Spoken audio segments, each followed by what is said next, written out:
Are we doing something? Because of the big clap? Everything's running. So I'm already, this is it? Yeah. No, we're live. Just checking the cameras. All right. So I am JensBent Metcalfe. Thanks for having me. I'm going to do a few songs for you this afternoon. Originals. And I figure I'll start with the song that I played the other night that the producer of this fine thing was recording, and I think I skipped the middle of it. So let's try that again, shall we? It's a love song I wrote. It's the first song I ever wrote, as it were. It's called Closer to the Sun. It's a love song for Thunder Bay. It's not all gushy romantic-y. It's after my first year of university, I went out to the Rocky Mountains and stayed in my sister's apartment for 2 months because she went traveling and worked in the Rockies. But it's actually about Thunder Bay, and I knew it was a song, not a poem, but I didn't play guitar yet, which is the odd part. So this song threaded itself together whenever that happened, but it's been in my repertoire for a long, long time. So it's called Closer to the Sun, and here she is.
she'll just keep ringing. Thank you very kindly. So welcome to my living room. This is live from the living room, yes? This is live from the living room. So I'm really thrilled to have been invited today. I don't need to look at the microphone. I'm usually on the radio. It's a little confusing for me. See, I talk to the wall a lot. So I'm going to do another 3 songs as per the request. That was Closer to the Sun, one of the first songs I ever wrote. And let's see. This is kind of, the next one is on how to be. It's a survivor's guide to life. And I wrote it, I was building a festival that only lasted 2 years, unfortunately, but took years to build to get there. And it happened in 2004 and 2005, right here on the North Shore of Superior. And it was called Thundering Women Festival. And it was not just a women-only festival, but it was bringing a spotlight to a lot of people who were not getting gigs, who were playing locally. Let's just say Thunder Bay's evolved since then, so there's lots of venues for all of us and lots of action. LU Radio, the downtown scene. But basically, this is a How to Be Alive, Survivor's Guide to Life. It's called Twitter-pated, and I really thought I made the word up when I called it that. And then a child marched up to me the first time I played it live on stage and informed me it was from Bambi. Yeah, me and Thumper, Twitter-pated. So, yeah, this is called Twitter-pated, and that's just because I am. And I'm going to play it for you now.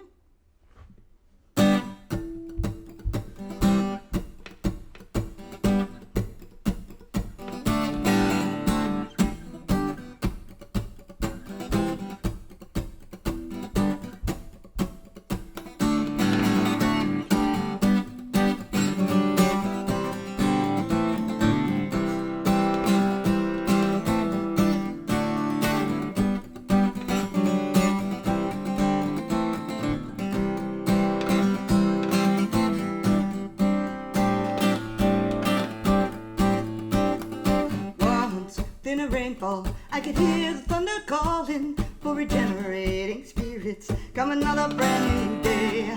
Once in a rainfall, I could hear the thunder calling for regenerating spirits. Come another brand new day.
I could hear the thunder calling for regenerating spirits. Come another brand new day.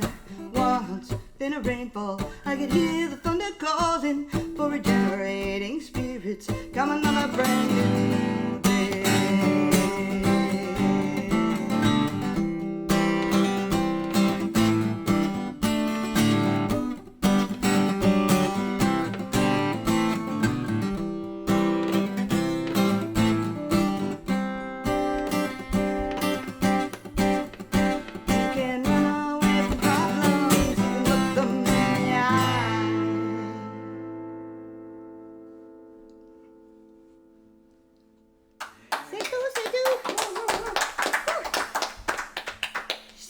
play songs you don't play on stage all the time.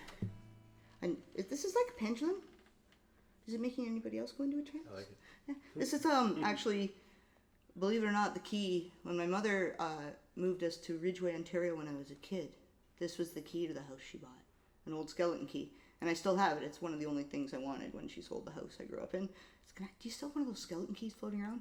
And I told my mother at one point that I was like, I bet you I could open that with a stick. That lock. And I went out to the yard and I ran back in the house with a stick like 3 seconds later and managed to jimmy the lock. All the locks in the house got changed right then and there. We had to evolve, and I'd never been so scared. Like, I was afraid then. I felt so safe before that. I did it to myself, but that's why that key is with me. And it's an old bracelet I wore for years that fell off eventually. So that's why the pendulum, not to put you all in a trance, although it's working. You're welcome. So I'm going to do a song that has not been recorded anywhere. I figured as part of the set.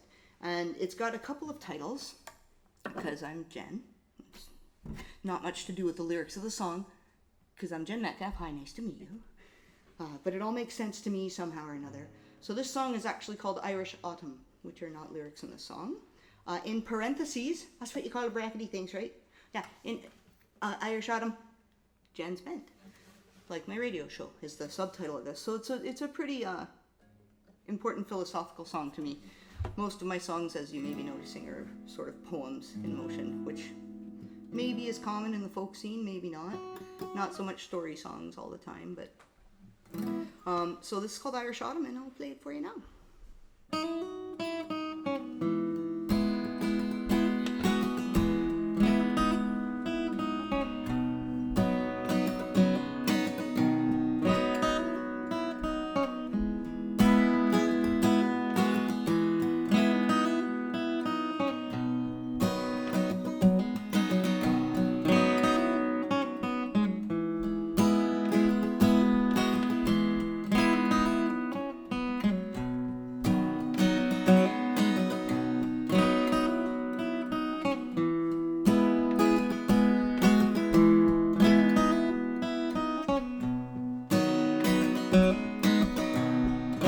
Sun shone down upon us,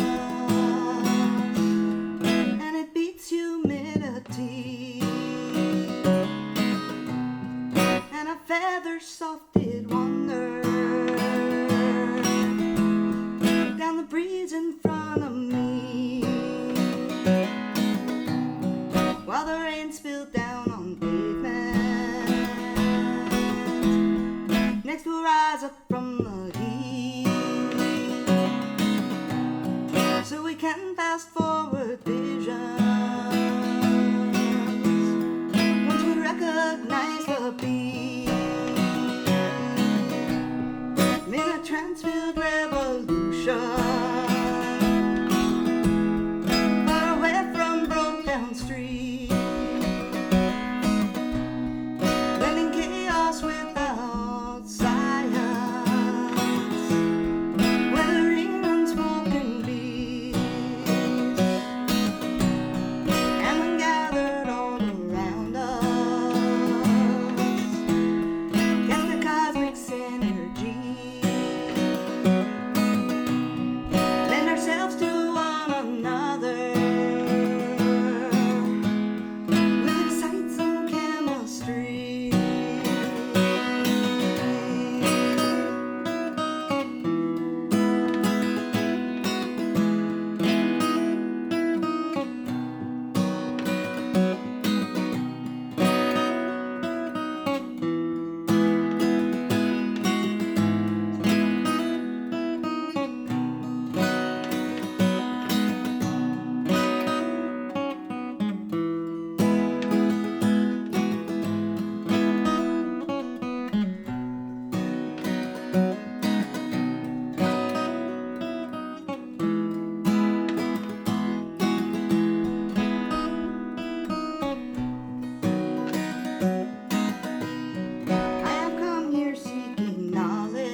That's a truncated whistle solo, because thirsty. Thank you very much. That's JensBent then. And let's see. Survivor's Guide to Life. Oh yeah, I just had a thought in my head the whole time I was playing that song. I do that to myself all the time. It had nothing to do with the song. And it was that part of what made me know I was home when I got to Thunder Bay from Lake Erie shore growing up. When I came here for university was Mount McKay reminded me of Space Mountain from Close Encounters of the Third Kind when I was a kid. And I thought, I found it. They're going to land here. That's what I thought. So I'm just watching from my windows, waiting for the landing, fastening my seatbelt. And I figure I can put floats on the house and go wherever I want because the lake's right there too. Superior's handy that way. So yeah, I'm hoping I'm not too long for your thing here, Wordy Metcalfe. We're going to do one more song, The Royal We, that's me. Part of the last song lyric, one of another little hooks, when I wrote it, was in the last verse when I say I have scattered out my seedlings, stood aside, now there's a tree, was some of the lines. That was actually a reference to Pride Central and the work I did when I was a student on campus, opening that space for the whole community, not for the gay community, but to help us all evolve a little bit. So the seedling is actually that, because I birthed a baby over 6 years that was a club grown into a student service, and then I ran it for 2 months officially and graduated and said, well, I always said the community needed this, and kind of went, here you go, and pushed the little bird out of the nest, and it's still here 25 years later is the cool part. 24 years maybe, Pride Central on the campus at Lakehead University. So that's the seedling, and I'm really proud it's still growing. So now you know the undercurrent of the lyrics. And this next one, I actually wrote walking up Red River Road at 4 o'clock in the morning, thinking I was fine and safe, which thankfully I was, unlike other folks walking around in the middle of the night alone. Not just in these parts, but all over these parts. You know, our world we live in, the modern world, and safety issues. But I was working at a Subway sub shop back in the day down on Cumberland when it was the only one around, putting myself through university, and after a shift closed in the sub shop, I was walking home and I wrote this song in my head for some reason.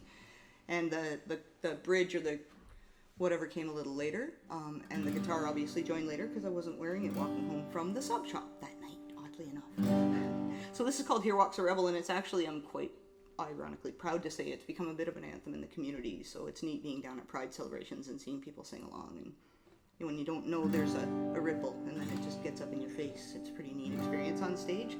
And of course I should say most of these years of performance have been with my friend Lena Gray, and Ashley Morrow's been around for years. We call ourselves Outside the Lines, but I've been performing solo for most of my life in the last 5 or 6 years now, and that's the current for me. But those folks carried these songs with me for a long time, so this is for you guys. This is called Here Walks a Rebel. It's for everybody.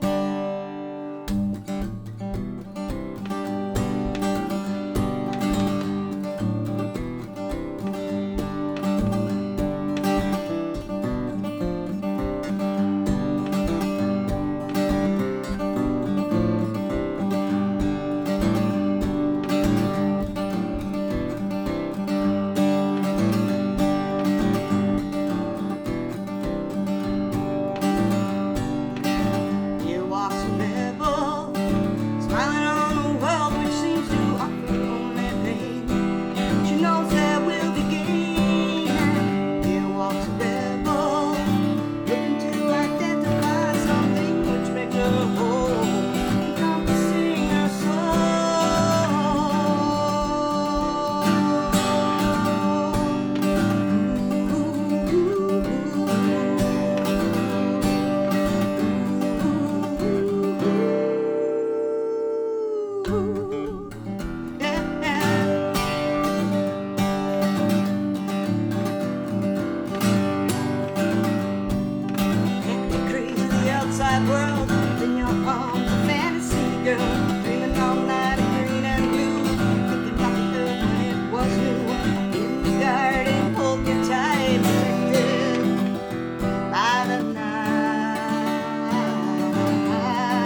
is echoed in the breeze, my friend.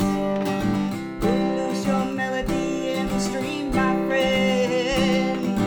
Let fly synergy and swing round every man. The hectic craze of the outside world in your arms, a fantasy girl, dreaming all night green and blue, thinking nothing that it was new. In the garden, hold me tight, protected by the night.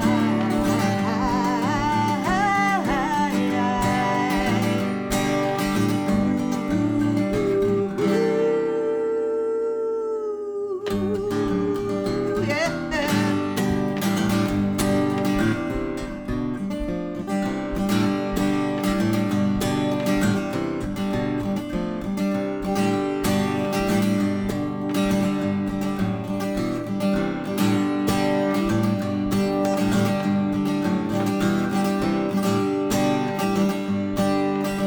Here walks a rebel, smiling on the world which seems to offer only pain. She knows there will be gain. Here stands a rebel, activated prism, finding rainbows in our soul.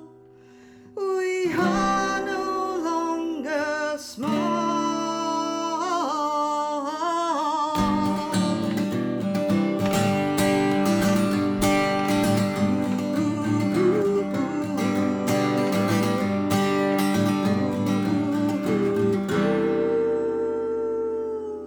Your life is echoed in the breeze, my friend. Your life is echoed in the breeze.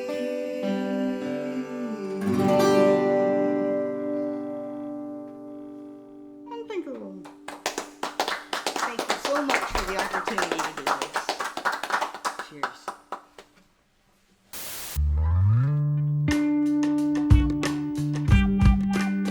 Hi. Welcome to my living room. Well, thank you. sorry. You go ahead. I am your host, Logan Ollivier, live from the living room. Thank you so much, Jen, for inviting us into your home. It's beautiful and stunning, by the way. Thank you so kindly. Great set. Really enjoyed the songs. And yeah, it's just been a pleasure. Awesome. I super appreciate the invitation. When you were talking about your songs, I was really just impressed. 25 years that the Pride Central has been in operation. I think it's LV, 24 yeah. or 25 years now, yeah. That's pretty big. 95 in March it opened officially. That's impressive. Yeah. It's Yeah. still floating. That's got to make you feel good. It does. You know, Yeah. it's ironically prideful. Yeah. But not for the reason I opened the doors. Right. It's like your baby growing up, like I said. It's And- pretty amazing. So that's the community's really come far, I'd imagine, over those Yeah. 24 years. Like, we're going to be hosting a national conference very soon. 2020. Yeah, that is pretty cool. that Canada Pride? Fierté? Fierté Yeah. is the en français? Right? Yeah, national conference. Yeah. And Which is just bizarre to even comprehend. For me. well, It's and exciting I've though. talked to a few people about that, and they said 10 years ago, there's no way that they No. would have even. People would have been outraged by that, which is insane to really think about in this day and age. But Yeah, and this episode is going to be released during Pride Month. that's exciting. So Shooting. yeah, how I'm important? also other than the gay, but that's Well- very prideful to me.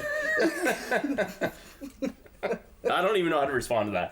But Laughter was good. okay, That was good. That was a good response. so with that community and the amount that you've done for it, I guess what are your thoughts on how far the city has come in regards to acceptance and inclusion? It's just super inspiring. Like when I was on campus, I was basically like gay tumbleweed and went through my own coming out process. And luckily, I was raised to be confident in myself, and I didn't have a traumatic coming out experience. But there was nothing, and the way that that even started was on the campus, actually really near security on campus in one of the women's bathrooms. Somebody had scratched into the blue paint, like with a pen or a knife or something. Probably drunk at the pub one night. Kill all lesbos and faggots dead, and had a double hangman's noose around a double women's symbol. And I thought, well, other people would probably be rather disturbed by that. Lucky I'm really not very threatened by any of this kind of nonsense in the world, but I went and asked for people to paint it over, to deal with it. It was there the next year. You know what I mean? So it never went away. And then I thought it'd be a good thing to write to the Argus about. And then I happened to know the editor at the time, Faisal Ali. I remember him. He was in my house in Res, living on campus. And he said, you want to, he was like trying to do the right thing as the editor of the Argus and get this talked about a little more. Like, that was really interesting, that letter you wrote. Do you want to write a guest editorial? And I went, about what? Like, I had no idea what he was talking about. Oblivious Jen. Like, sure. What do you want me to write it about? That thing you talked about in your letter. Like, he couldn't even say homophobia. Like, that's the atmosphere that was on campus at the time. So I got the student union to bend rules because you need to have a list at the time of 25 signatures to get club funding through the student union to run a club, that you have to prove there's enough people interested, kind of thing. So I said, okay, but guess what? You're talking about closet cases. So who's going to sign a list? And I said, I'll show you the list, you can witness it, and then you destroy it. And that's how I'm going to make people feel safe. And they let us do that because of the situation. Like, I just made things happen. I carried around a box for years. It's now the Gender Equity Center on campus, but it was Gender Issue Center when it opened. That came just a year or two before Pride Central, and I'd literally use that space. I'd put posters up on campus, and I'd drag my friends that I had found for myself out in the city to campus to watch a movie instead of doing it in our own living room. And then there was something going on, and people could see that, and maybe grow confidence a little bit. And I also wrote in the Argus every single week. There's a club news section in the back of the newspaper for all the student services or student clubs. And I did one that was called BGLLU, Bisexuals, Gays, and Lesbians of Lakehead University at first. And I said stick together, be glue at the end of everything. And no matter what, even if there was nothing going on, I would talk about Kermit finding the tadpole within or something. Like, it didn't matter. I just made sure I put something in the paper. Found out years later that a lot of people would flip to the back first. And the really big thing to me was actually when you get that student handbook when you show up, beginning of university, especially your first year away from home, that it was in there. That it said, here's a resource for homosexuals, here's a resource for this. And it's like, that will help somebody be a healthier person and not feel alone. So that was my cry from the mountaintop, and I was gay tumbleweed. It was like, you're not alone. We don't have to be alone anymore. Come out wherever you are. Do you find a lot of support from others in the community as, thank you for giving us a safe place? I've received some love over the years. But I didn't do it for that. Yeah. I just did it for people to feel safe because I was raised to be proud of who I was no matter what it was about. My mother was like, oh, look, she's wearing her shorts on the outside of her jogging pants. Isn't she original? Off to school. Like, you know what I mean? Just to get applauded for whatever I was. Let me do that for other people, and I just feel really grateful. That it's still there is mind-blowing, and it's a foundation block in this community, and many other things are as well, not remotely just that. But no. Yeah, there's pretty exciting. Inclusion still needs to come a long way in this community and any community across the country, really. And part of how I've always led is not to build containers, because it's not about, like, I personally, honestly, have a hard time with the million letters attached, LGBTQ, whatever. And I'm not saying that to be ignorant about it, but I don't want to build more boxes. Mm-hmm. We're all human and we're all snowflakes. And gay is one little conversation about what happens to be my world, but there's so many other things. It's like, you can't just say, oh, there's a lesbian, let's put her in that box, because guess what? We're not all the same. Yeah. Just like every other human being's a snowflake. So I've really always been about pride. I pushed for the center to be called Pride Central on campus, not the LGBTQ Center, that would now have 40 letters attached to it if that kept. You know what I mean? Yeah. So the flag includes us all. It's not about, here, be proud of this and come join our party. It's like, we all live in this community and under one banner. Everybody. Even the straights. Have you heard of the straights? Yes, I'm aware of them, yes. Yeah, so we're all sometimes they're all right, sometimes they're not, you know, like everybody else. Same with the gays. That's right. You're picking up what I'm throwing down. So. Yep, I'm on board with you on that. So I've completely derailed you. Go on. No, not at all. Back to LU and campus and everything. Yep. You are a huge supporter and a host of an LU radio station and show. So I know you're super passionate about that. Yeah. JensBent. So I have two questions. First question is, where did you come up with the name? JensBent? JensBent. So it's Jen, like Jennifer is my name, and apostrophe S. A lot of people even miss that and think my name is like Jan. It's like JensBent. They think Bent's my last name, and I think that's adorable when people write me letters. Dear Ms. Bent. It's like, all right. So it's basically one thing is it's what am I focusing on? What am I doing? What am I going off about today? What's Jen Bent on? So that's in there as a magic no matter what I do. when I was trying to name my business, as you can see, because you're here in my world, I'm not just a musician or a radio host or the paper guy at Shout Media, or, you know what I mean? It's whatever I'm bent on all the time. But the word bent is actually a synonym. I also have a song called Bent Relish. It's a synonym for the words instinct and love, and that's how I navigate. And I urge other people to as well. It's part of my shtick on my radio show. I tell people to get bent all the time, and what I mean is be love. Get bent feels good. So that's what it is. But also, there's a root in it that's funny, and we just talked about, I've obviously been out for a long time just because I'm comfortable in my own skin to help the community, not because I needed people to know and wear a flag. Make myself available was basically the point of that. So the shadows, I shone light in the shadows. But bent is also, people went homophobia way back, and I've had my business since 2002, I think I named JensBent. And I went on air and called my radio show that in 2004 or 2005, right when we went FM. So it's my focal point. It's what I'm bent on. It's what I urge people to use instinct and love in their lives, and trust that gut instinct we all have. Listen to those things and navigate that way through life and be kind to each other. But people were like, you know what people are going to think? Because bent but not straight. And I was like, no matter which way you bend it. But there's also a bent note, and I'm an audiophile, so that works all right. There's just a million ways it can get tangled in. But my first year of university, I was 18 years old. I came up here for school, and I grew up on Niagara Region down in Ridgeway, Ontario. And I left high school and went far for some reason. Loved home, but I was really attracted to North. I got into Lakehead University, so I left, and I've never looked back. I'm 48 now. This fall is 30 years since I came to university here. And I obviously have a root system in Thunder Bay now. And so I was 18 years old, and October 28th, 1989, I fell out my residence window. Inebriated after a party I shouldn't even have been at on campus, but I left because my neighbor and I were both like, oh, I've had enough, because we were underage and getting drinks, and just like wave of drunk, okay, and we wobbled home and giggled away. And my bed was up on my windowsill at the time in my residence room. I lived on the 3rd story of Kenora House in Bartley. It's like a service for something else on the riverside. So I always watch the stars out the window, listen to the river, just sit on my windowsill with my bed up on my windowsill, and there was no screen. So my buddy walked home with me. She was in the next room. Of course, I get in my room, and I'm safe at home, so I crack a beer and put the Indigo Girls on because I had just discovered them, and I'm listening out the window, and I yelled at my buddy to come. Hey, Marcy! And she was sound asleep because she's smart. She laid down when we got home. Smart Marcy.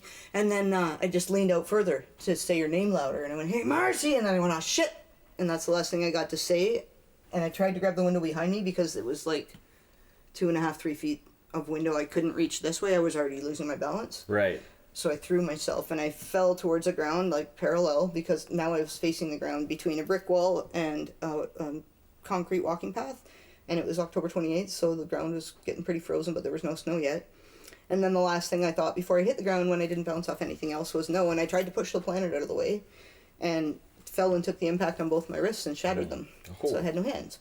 So Jen is bent by design, technically. The doctors never put any pins. Thank you, Dr. Hamilton. I happened to get lucky that night. But I never played guitar before that. And when I fell, the doctors were mumbling things around my mother and my family and whoever. Well, first of all, they thought I was suicidal, and my mother laughed at the poor minister who was hovering over my bed and said, Jenny, she'd probably be talking somebody else off a ledge. I don't think that's what happened. So, made that go away. But, falling out the window was basically like, Doctor, will I be able to play guitar when I get these casts up? Of course you will. It's like, that's amazing. I never could before, but I learned how to play guitar myself after that point in my life. I always had a fantasy about, I loved, like, I grew up in the 70s. I loved singer-songwriter. I grew up on all of it, right? But I didn't play. I never got to. I never took lessons as a kid. So it's funny because if anybody had told me that, if you rethread your brain back to some of my lyrics, even in that Twitter page, it's like I probably would have been an optimist and learned how to paint with my toes, even though I never painted before. But my hands probably would have atrophied. Like the medical system and what people did. Nobody told me that. Nobody put that damper on me, and I just moved forward and started moving things and trying to use my hands again. And I'm a carpenter, a cook, a musician, a cutterer, a paster, a taper at the shout. You know, I do the cutty things. So, yeah, it's pretty amazing because so many things with my hand have been there because nobody ever told me that. So that's JensBent. That's quite the story. By design and making use of it is one of it. One of my slogans, and then unleashing possibilities in your world is another JensBent slogan. So, like, you've had some dramatic things happen to you over the years, and traumatic things. By that you meant and- traumatic? Yes, is why I took a double take on that. Thanks for It's correcting like me. dramatic. Yeah, I've been dramatic. I'll admit that. I can So really get out some of traumatic things have happened to you in the past. Well, both were correct. How did you cope with that? And do you find that being able to cope has allowed you to really help other people that maybe don't have quite the talent in coping with hardships? I think it's a gift I got young from the way I was raised, as being an optimist. But I also, my mother, like, I quote my mother all the time when I'm on the radio, and Irish stuff coming out of her mouth all the time. But the optimism comes from when I was a child. I got raised. It's not whether or not you can accomplish. It's not if you can accomplish something. It's like, how are we going to get this done? There was never any possibility. Whatever you wanted to create, whatever you thought of, whatever you were doing, it was just not if, it's how. And I just approached life that way. And the gift I got from, I fell 3 stories. I could have been dead in a heartbeat. I could have snapped my neck. I woke up in the geriatric ward at St. Joe's instead and made 3 lovely old ladies very happy for a few weeks while I bubbled away on Demerol. Like, my hands aren't here. So I just think it's optimism, and I got lucky to know I was lucky to be alive at that young age, and I've just tried to keep that in scope in my everyday. And when people are having a rougher time, it's like, but you woke up again today. What are you going to do with this? Yeah. Let's go. This world is beautiful. Yeah. So I just try to tell people, we're lucky to be alive, and you never know what's around the next corner. And I'm not saying that in a scared, defeatist way, but it's just a fact. So.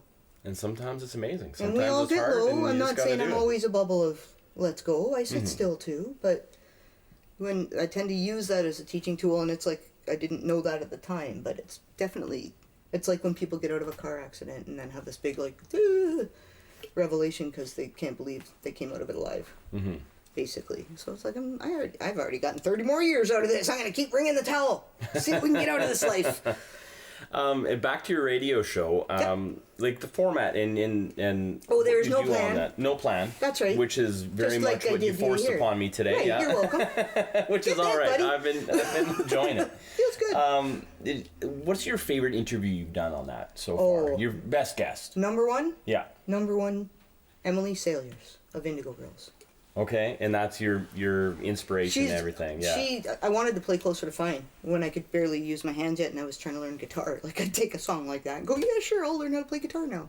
And I wanted to, and I actually, when I interviewed her, I drove to Minneapolis, and they gave me comps to the show, and I took a friend, and I had a brand new laptop I barely knew how to use, so I got to sit like we are right now with someone who had been like my poetry muse. Like, I very much love Indigo Girls' style. Lena Gray and I, with Outside the Lines, have played their songs since we started making music together, and then have a similar format as a group where we both songwrite and then we blend into each other and add harmony and that whole format. But Emily as a poet and a philosopher always rocked my world, and I reached out in 2006, so I hadn't really been on the air very long, but I felt like I had been, and I just reached out and asked for an interview and got one, and drove to Minneapolis to go do it and sat with her, and it just was amazing to me.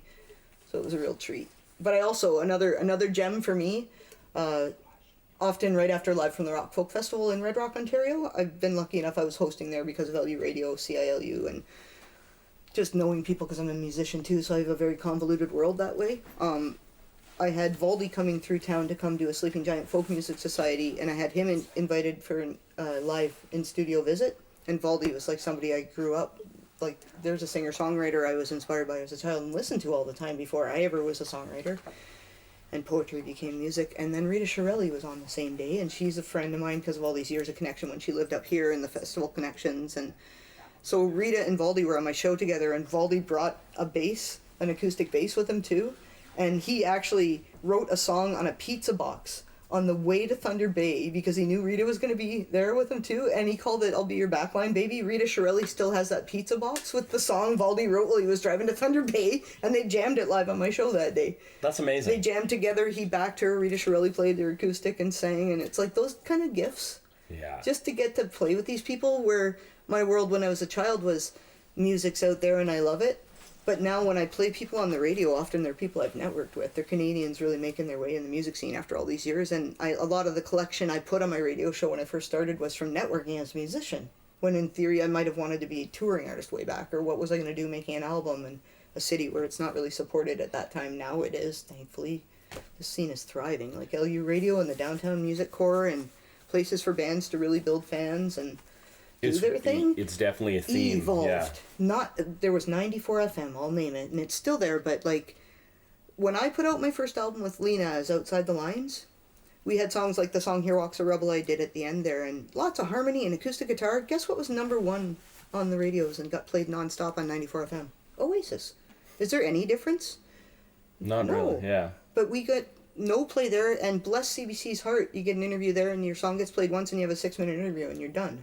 So culture has changed radically in the city since CILU Campus and Community Radio has come into existence, which is 14 years strong now, and growing and growing and growing and growing, and hopefully going to be okay this fall, because our Ford government's putting a big black cloud over Ontario.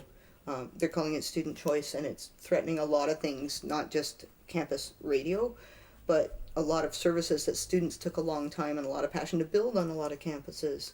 And then now somebody shows up and has the pressure of buying a textbook or want a pitcher of beer and they see $10, they can opt out and not bother with that or that. Guess what? Ouch. And those are like a lot of times going to be kids who just left home and have no scope on what they're deciding on, because the textbook costs $300 and it freaks them out.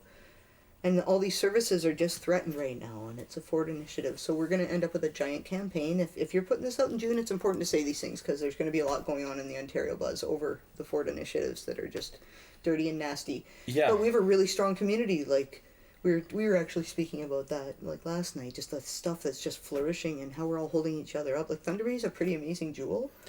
It really is. There's going to be some we're rallying seeing to a do. very like an almost a we-commerce is the word that I've heard I like around. And and it's fantastic. You have companies that are small businesses that are operating and thriving, and they're supporting other small businesses, and everyone's doing well for it. Yep. And I'm happy with that. We can get rid of the big corporations. I'm all right let's with have that. it all small. Yeah. We're doing all right. Yeah. We're doing all right holding ourselves up. But Doug Ford is doing a lot of things that are very frustrating. Sure. But at least horse racing is being funded now. 'Cause money. Yeah. Oh, that's great. Don't stress me out about the horses. Yeah. I'm an empath. Yeah. So another question I had is you're a veteran now of LU Radio, and you've been on there for a lot of years. Yeah. So do the people that are just starting ever come to you for advice? Oh, yeah. And what do you give them for advice? Just don't be afraid. Do your thing. Be passionate. And just be organized and keep flow. But we're all there because we have our own perspectives. You're not trying to become something that you're told to do. That's the beauty of it. It's like live journaling to me. My approach. But a lot of people do a lot of research, this, that. But what I really train people on when I'm given the opportunity, but a lot of us do, is somebody just come sit in and shadow. Because you want to do this, you have your own ideas. Like, it's not a rule book. And even content-wise, it's just free range. I call it free range radio. And I love it. So It is a wide don't variety. use the F-bomb. Okay, I'm done the rule book. Got it. Check. Yes, being from someone from terrestrial radio and doing all of that as a broadcaster back in the day, it's very different LU, and there's so much more. It's a much more relaxed setting, and I highly recommend if anyone's wanting to get into radio. 102.7 FM. Where can they contact if anyone wants to maybe put on a show or do anything Everything. like We'll that? take volunteers if you have interest in the show. It's always worth inquiring. Maybe it can't happen that second, but as soon as programming opens up again, it's not like trying to be in Vancouver or Toronto. I've heard DJ Love talk about that a lot, because he started in Vancouver, and it's like you had to volunteer for how many years before you could even put in an application to have your own show, but you had to be around that scene and contributing to it. Thunder Bay, we're still fresh and green, and the more the merrier. There's a lot of really great new diverse programming getting brought up right now, actually, some new programmers. And unfortunately, we lost Kurt Markell a couple years ago, who was just a beam of light. But now there's somebody in that time spot that he held for all those years doing great radio again, and super inspired. And you know what I mean? Like, it evolves and grows with us all. And I would just say, come and do it. But all you really need to do is how to log. We log everything for the CRTC. So it's great to play people that I care about and know that's going somewhere for their careers, right? And I just think, just tell them to be free. A lot of people walk into the studio, even as guests, and are nervous, and then forget they're there before I turn the mic on. There's something to be said for putting people at ease. Yeah, because So- it's a comfortable thing. You want to have that sort of real relaxed setting where people can just be themselves. Because Absolutely. that's the key in radio. And when I went to college and everything, everyone always told me just be yourself. Yep. And if you can master being yourself with the cameras rolling, then you're doing well. You got it. And it's takes forever. It's not easy to do. Well, it's funny because Tom Curry is the artistic director at Magnus Theatre, the professional theatre in Northwestern Ontario, and he's every single month he's on my show to promote whatever the next production is, and he often brings the cast in if it makes sense, which very often it does, but he's gotten to the point where he warns them that we may not even talk about the play. It's like they get this thing, they'll come in like, what are they expecting? And I was like, oh yeah, I guess I should actually talk about what's happening at Magnus, like, because we just get playing. Yeah. But it's fun to listen to that for me when I'm listening to other DJs and people are in the booth. There's an energy there, right? Mm-hmm. Or other times, I call it the bent thread, and it's like joke, it's like a cat chasing a ball around and it unfurling before me. It's like, I don't know where it goes until I get there. Well, it's personality. That was the golden age of radio, is when you had personality radio. So it's just a playground, basically. Excellent. Doing it for a good reason, and That's everybody's fun. got some passion behind it. You can't ask for much more than that. So I have one more question. Sure. It's going to be a little bit out to left field, but who would be Do a I get better... to ask you one after? Possibly. Okay, go ahead. Who would make a better college basketball coach? Fozzie Bear or Toucan Sam, and why? I already think Fozzie Bear, because Fozzie Bear. I was raised by the Muppets. Plus, I don't really know much about Toucan Sam other than the cereal thing, and I don't eat the cereal. He seems to be a real good go-getter, though. He's Follow your nose. You can see him really easily. Like, that'd be good, because his nose. Yes. But Fuzzy is just makes you happy. He seems a little... He can sing, he can dance, he's a joke guy. He's a bit of a comedian. He might not be serious enough, squishy. Oh, but that's motivational for many. I suppose, yeah. If you just get a little less stressed out on the team, a little less anxiety, a little more can't live with them, you know what I mean? A little more singing, a little more dancing, a little more, hey! That's Waka waka. right. Coach Waka Waka. That's what I vote. All right, so that's the consensus, I guess, is Fozzie Bear. I'm not the only one? Well, so far I've only asked you, so it's 1-0. Yeah? I'm doing well. Yes. I'm in the lead. All right. Well, thank you so much for having us on the show, Jen. Awesome. And in your beautiful living room. It's fantastic. Thanks for shifting your brand new vision and listening to my nonsense. And Hey, letting no. me throw that curveball at you. How about It's my all about the natural artist. So habitat? I love it. I love it. This is Live from the Living Room. I'm your host, Logan Ollivier. Jen Metcalfe again. Thank you for having us on the show, and we'll catch you next time. Sweet. Thanks for having me. Awesome. We were recording, right? Oh, wait, you want that on?